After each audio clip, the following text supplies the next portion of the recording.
오늘의 사연 지금 바로 시작해 볼게요. 안녕하세요. 올해로 40대 초반인 호라비입니다. 아내와는 사별했습니다. 젊은 나이에 저보다 먼저 떠난 아내가 참 원망스러울 때도 있었습니다. 결국 그 상황을 받아들이지 못한 저는 정신과 치료를 다녀야 했고 결국엔 우울증으로 번져서 다니던 회사에서까지 잘리게 되었습니다. 아내가 세상을 떠나면서부터 제 인생이 송두리째 뒤집어졌지요. 한동안은 방황하면서 엄청 힘들게 지냈습니다. 직장을 그만두게 되면서 대출을 갚을 길이 막혀서 살고 있던 집을 팔게 되었습니다. 그나마 가지고 있던 부동산이었는데 팔아서 대출 갚고 세금 내고 하니까 제 손에 떨어지는 것도 얼마 없더라고요. 살던 집을 팔았는데 그 돈 가지고 비슷한 집은 꿈도 꿀 수 없을 정도였습니다. 그렇게 이리저리 발품 팔다가 빌라를 하나 구하게 되었습니다. 빌라 구조가 조금 특이한 편이었는데 4층짜리 빌라인데 계단을 중심으로 한쪽은 가족들이 지낼 만한 3룸짜리 구조고 한쪽은 90도로 꺾이는 벽을 두고 현관문 2개가 있어 거기에 각각 원룸으로 된 방이 하나씩 있는 구조였습니다. 근처에 대학교도 있고 대중교통도 나쁘지 않아서 혼자 사는 사람들 수요도 생각해서 집주인이 빌라를 올릴 때 머리를 썼던 것 같네요. 저도 나중에는 이런 건물 있으면 참 든든하겠다 하는 생각이 들었습니다. 3룸이야 전세로들 많이 들어오겠지만 원룸 가지고 월세 장사도 할 수 있으니까요. 원래는 원룸 전세도 생각해보고 있었는데 막상 큰 집에 살다가 원룸에서 비좁게 살자니 그러기 싫어서 3룸짜리 빌라로 구했습니다. 친구도 제가 지내던 아파트랑 비교해보면 낫다고 하더군요. 전에 살던 곳은 엘리베이터도 없어서 생수같이 무거운 거 들고 갈 때 고생도 하고 여러모로 먼저 살던 곳과 차이가 났습니다. 하지만 좋은 점도 있었지요. 첫 번째로 사별한 아내와의 추억이 있지 않은 곳이니 괜시리 혼자서 아내가 떠오르는 일이 사라졌습니다. 두 번째로는 아내를 잃었어도 저도 남자라고 어쨌든 인근에 직장이 많고 대학교가 있어서 그런지 새들어서 사는 젊은 여자들이 많았다는 겁니다. 대부분이 대학생이나 사회초년생인 직장인들이었기에 사실 40살 먹은 호라비인 저와 엮일 일은 없었지요. 그래도 개중에 예의 바른 친구들은 지나가다 마주치면 저한테 밝게 인사를 해주고는 했는데 밝은 미소로 인사를 받으면 그래도 기운 없는 인생에 그나마 기운이 나게 해주는 몇몇은 저에게는 더욱더 기운을 받았고 몇 안 되는 호강이나 마찬가지였습니다. 개중에는 말도 트고 꽤나 친한 사이까지 되는 사람도 덜어 있었지만 아무래도 원룸 특성상 거주 목적으로 온다기보다 잠깐 거쳐가는 사람들이 더 많았으니 정이 들어도 금방 이별을 하게 되더라고요. 사람 마음이 참 간사한 게 그렇게 정을 준 사람들이랑 또 그렇게 이별을 하고 나니 마음 한구석 허운 마음을 어떻게 채울 수가 없었습니다. 그러던 어느 날 우리 집에 초인종이 울려서 현관문으로 마중 나간 그날의 그녀를 그때 처음 만나게 되었습니다. 요즘 사람 같지 않게 새로 이사 왔다며 떡을 돌리러 왔더라고요. 뭘 이런 걸 다 주나 싶어서 감사히 잘 먹겠다고 하고 너스레를 떨며 말을 건네니 그녀의 한국말이 약간 어눌하고 어색하다는 걸 느꼈어요. 아니나 다를까 그녀는 자기 자신을 교포 출신이라고 소개했고 윗집에 새로 이사 왔다고 하더라고요. 굉장히 아름다운 사람이었습니다. 같은 한국인인데도 나고 자란 나라가 다르면 인상이나 분위기도 바뀌는가 싶었어요. 나이는 저보다 조금 어려 보이지만 제 또래처럼 보였는데 두껍게 말린 웨이브에 머리카락 한 올 한 올이 눈에 들어올 만큼 건강하고 풍성한 머릿결을 가지고 있었습니다.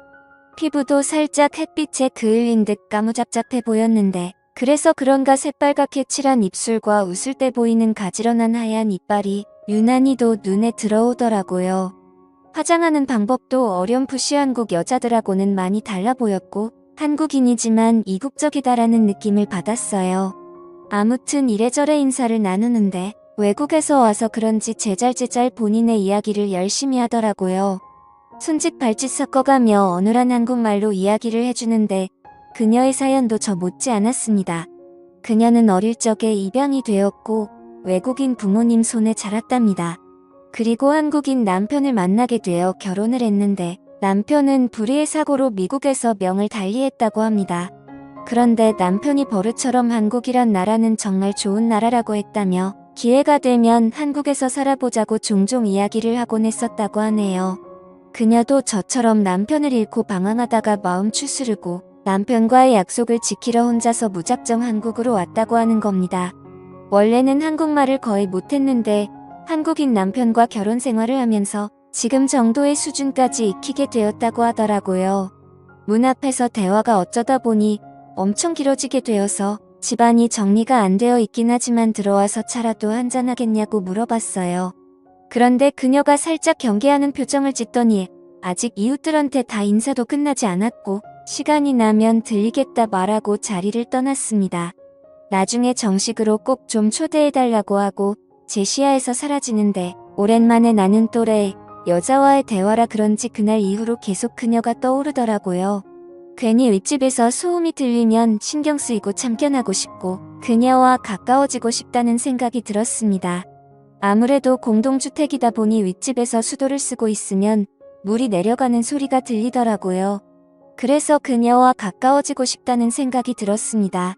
물이 내려가는 소리가 들리니 뭘 하는지 대충 예상이 갔거든요.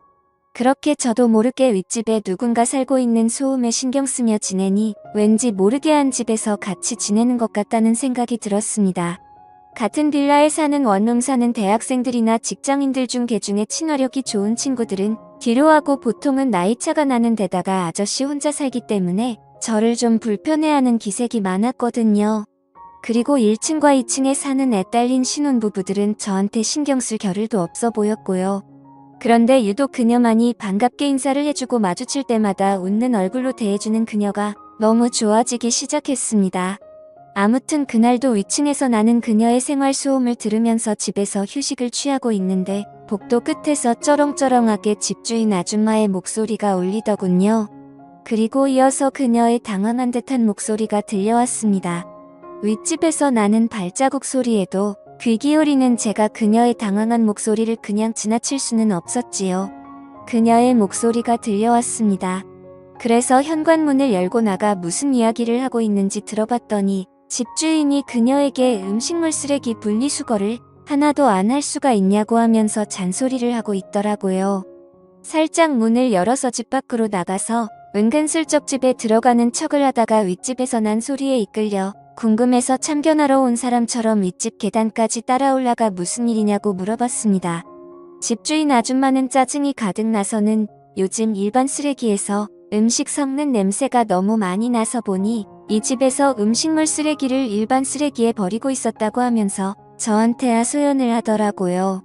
제가 그녀 대신에 한국에서는 살아본 적이 없어서 분리수거 같은 게 어려울 수도 있지 않겠냐고 설명해주고 그녀가 앞으로 공동생활하면서 지켜야 할 부분들은 제가 잘 알려주겠다고 말하고 집주인을 달래줬습니다. 집주인 아줌마가 이내 화가 누그러져서 그녀에게는 앞으로 조심 좀 해달라고 말하고는 자리를 떠나갔어요. 그녀를 위기에서 구해줬으니 그녀에게 저는 백마탄 왕자님처럼 보이지 않았을까 싶어서 괜히 그녀 앞에서 나 어떠냐는 식으로 웃어 보이고 있었습니다. 그런데 항상 얼굴에 떠나지 않는 미소가 매력이었던 그녀가 굉장히 풀이 죽은 표정을 하고 있더라고요. 그녀는 그저 남편이 태어나고 자란 나라에서 좀 더 남편을 추억하고 싶어서 왔을 뿐인데 남편 말처럼 사람들이 친절하지도 않고 자기는 매일같이 실수투성이라고 하면서 자기를 자책하더라고요. 그런 그녀를 달래주고 앞으로 애매한 것들은 하겠다고 생각하고 저한테 먼저 물어보라고 말했습니다. 제가 하나부터 10까지 다 알려주겠다고요. 그녀는 허리를 숙여 넙죽 인사하면서 고마움을 표현했습니다. 그리고 그날로부터 2주가 지난 수요일이었습니다. 일 마치고 집으로 돌아가는데 계단 근처에서 비릿한 악취가 진동을 하더라고요. 냄새를 따라 계단을 올라갔는데 윗집 사는 그녀가 아주 얼굴이 울상이 되어서 이러지도 못하고 저러지도 못하고 있더라고요. 그 악취는 그녀의 집 앞에서부터 나던 것이었습니다. 분리수거 때문에 집주인에게 된통혼이 났던 그녀는 자기가 또 실수를 할까봐 무서워서 여태껏 음식물 쓰레기를 가져다 버리지도 못하고 집에다 모아놨던 거예요. 그런데 쓰레기 양이 많아지고 감당이 되지를 않으니 그녀도 안 되겠다 싶어서 일단 제가 오면 도움을 청해보려고 했는데 음식물을 담아놓은 봉투가 문고리에 걸려 찢어지면서 계단이며 복도를 썩어버린 음식물로 난장판을 만들어 놨던 거예요. 그녀의 집안 상태도 말도 못할 정도였어요. 분리수거 때문에 집주인에게 된통혼이 났던 그녀는 집을 못 가게 됐어요. 분리수거를 어떻게 하는지 모르는지 집안도 완전히 난장판이더군요. 주민신고 들어와서 집주인이 이 사실을 알기 전에 제가 나서서 도와줘야겠다는 생각이 들었습니다. 청소는 생각보다 빨리 끝났지만 계단 통로에 가득한 악취를 빼느라고 아주 고생을 했네요. 이웃집 돌아다니면서 제가 대신 양해를 구하고 땀을 뻘뻘 흘려가면서 정리를 다 했지요. 상황을 다 정리하고 집에 돌아오니 아주 녹초가 되었습니다. 오랜만에 몸을 써서 그런가 그날은 왠지 푹 자고 있었어요. 푹 잠들 수 있겠다는 생각이 들었지요. 눈이 스르르 감기고 잠에 들려는 찰나에 초인종이 울리더군요. 누군가에서 나가봤는데 그녀가 저희 집 앞에 서 있더라고요. 또 무슨 일인가 했는데 계단 통로 냄새는 다 뺐는데 막상 그녀 집에는 아직도 악취가 남아있어서 환기를 해야겠는데 그녀가 아직 냄새가 너무 심해서 못 들어가겠다고 혹시 괜찮으면 잠깐 신세를 질 수 있겠냐고 묻더라고요. 어려운 일이 아니다 싶어서 그러라고 했는데 막상 호랍이 혼자 지내는데 집에 여자가 들어오니 기분이 묘하더라고요. 그녀도 저를 매번 집 밖에서만 마주하다가 저희 집 안에서 저를 마주하고 있으니 어색해하고 있었어요. 제가 평소에는 그렇지 않은데 그날따라 왜 그렇게 과감했는지 그녀에게 아무렇지 않다는 듯 그럼 오늘 제 집에서 자고 갈 거냐고 물어봤죠. 그녀는 그래도 되냐고 묻더니 잠시만 있어 보라며 후다닥 위로 올라가서는 그녀가 잘 때 입는 잠옷을 입고 품에는 베개 하나를 끌어안고 들어오더라고요. 방은 3개였지만 침실은 없었죠. 그래서 침실은 하나기에 그녀에게 일단 침실을 내어주고 저는 소파에서 자기로 했습니다. 그런데 내 침대에서 외간 여자가 자고 있으니 몸은 피곤한데 자꾸 이상한 생각이 들어서 냉장고에 있는 술이나 좀 마시고 술 기운을 빌어서 잠들어야겠다는 생각이 들었습니다. 잠시 후 그녀가 잠은 안 자고 밖으로 따라 나오더니 제가 술 마시고 있는 걸 보고는 자기도 같이 한잔해도 되겠냐며 제 옆으로 다가왔어요. 그렇게 서로 술을 1잔, 2잔 마시다 보니 매일 저녁에 술을 마시고 식사 중에 반주한다고 냉장고에 가득 채워놓은 소주가 바닥을 보일 때까지 다 마셔버렸습니다. 그녀가 술에 알딸딸하게 취해서는 영어를 섞어 쓰면서 혼자 자기 싫다며 저를 이끌고 방으로 들어왔고 그녀나 저나 술 기운을 빌은 덕분이었겠지만 그렇게 하루를 보내게 되었습니다. 아침에 일어났는데 술 기운에 머리는 지끈거렸고 청소 때문에 그런 건지 어젯밤 무리를 해서 그런 건지 허리가 다 뻐근했지요. 제가 일어났을 때 그녀는 아직도 잠들어 있는 상황이었는데 오랜만에 제 옆자리에 다른 사람이 누워있는 걸 보니 그동안의 외로움이 사라지는 것 같았습니다.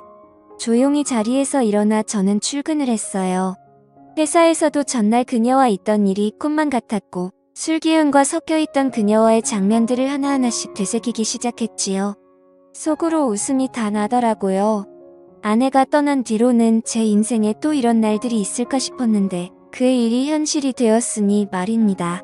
퇴근을 하고 돌아왔는데 그녀가 어제 입고 있던 잠옷 차림 그대로 이제 왔냐고 저를 반겨줬습니다. 달려와서 제 품에 와락 안기는데 잊고 지냈던 지난날이 스쳐 지나가더군요. 그런데 신기한 건 그녀 또한 그랬다는 겁니다. 그리고 깨달았다고 아마 죽은 남편이 외롭게 지내는 자기를 위해서 저를 이 나라로 보내준 게 아닌가 하는 생각이 들었다는 거예요. 신세가 똑같은 저를 만날 수 있게 말이지요. 그렇게 그날 이후 그녀는 윗집에 방을 빼고 지금은 저와 같이 살고 있습니다. 벌써 그녀와 살림을 차린 지도 1년이 다 되어갑니다. 1년이라는 시간을 지내면서 그녀와는 좀 더 진지한 이야기를 나누는 사이가 되었지요. 결혼 이야기까지 오고 가고 있어요. 그녀의 집 쪽에서는 그래도 나이차가 조금 있는 저를 그다지 탐탁치 않게 여기는 것 같은데 이런 데서는 또 자기 주장이 강한 외국인 마인드를 가진 그녀다 보니 부모님의 반대는 크게 신경 쓰고 있는 것 같지는 않아 보입니다. 조만간 그녀와 함께 미국에 가서 결혼 허락을 받으러 갈 예정입니다.